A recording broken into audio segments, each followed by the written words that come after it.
បាទសួស្តីបងប្អូនអរគ្នាចឹងថ្ងៃនេះដែរខ្ញុំមកចែករំលែកពីពាក្យប្រើប្រាស់ជាប្រចាំថ្ងៃនៅក្នុងរោងចក្រចឹងឥឡូវមករៀនជាមួយខ្ញុំបាទទាំងអស់គ្នាចឹងពាក្យទី1គឺយើងអានថាឆាងគួយឆាងគួយបាទចឹងពាក្យថាឆាងគួយគឺយើងប្រែថា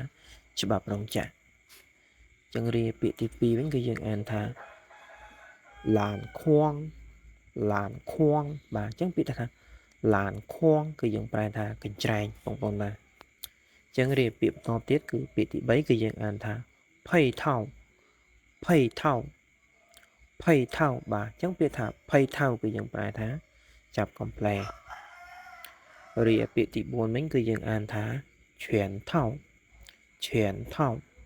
ឈានថោបាទចឹងពាក្យថាឈានថោគឺយើងប្រែថាកំ pl បងប្អូនអរគ្នាចឹងពាក្យទី5វិញគឺយើងអានថាជីស៊ន់ជីជីស៊ន់ជីជីស៊ន់ជីបាទចឹងពាក្យថាជីស៊ន់ជីគឺយើងប្រែថាម៉ាស៊ីនគិតលេខពាក្យទី6វិញគឺយើងអានថាសើឆាសើឆាសើឆាបាទចឹងពាក្យថាសើឆាគឺយើងប្រែថាខុសពណ៌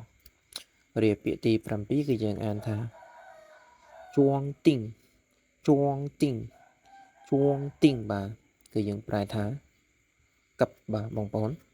ពាក្យទី8គឺយើងអានថាសាំងសៀនសាំងសៀនសាំងសៀនបាទពាក្យថាសាំងសៀនគឺយើងប្រែថាឡើងខ្សែ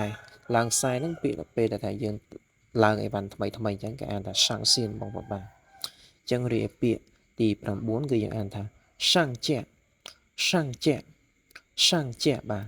ពាក្យថាសាំងជាគឺយើងមានថាឡើងលើធ្នើឬក៏ឡើងលើទូអញ្ចឹងណាបងប្អូនបាទអីវ៉ាន់ដាក់នៅលើធ្នើឬក៏លើទូបងប្អូនពាក្យទី10គឺយើងអានថា橡皮筋橡皮筋橡皮筋បាទពាក្យថា橡皮筋គឺយើងប្រែថាកស៊ូរឹបដៃយើងហ្នឹងបងប្អូនបាទចឹងថ្ងៃហ្នឹងខ្ញុំមានពាក្យចឹងដើម្បីចែកម្លែកទៅកាន់បងប្អូនអរគ្នាបាទចឹងឲ្យជួបគ្នានៅវីដេអូក្រោយជាបន្តទៀតបើសិនជាពេញចិត្តកុំភ្លេចចុច follow ចុច like page និងជួយចុច subscribe YouTube channel ផងអរគុណ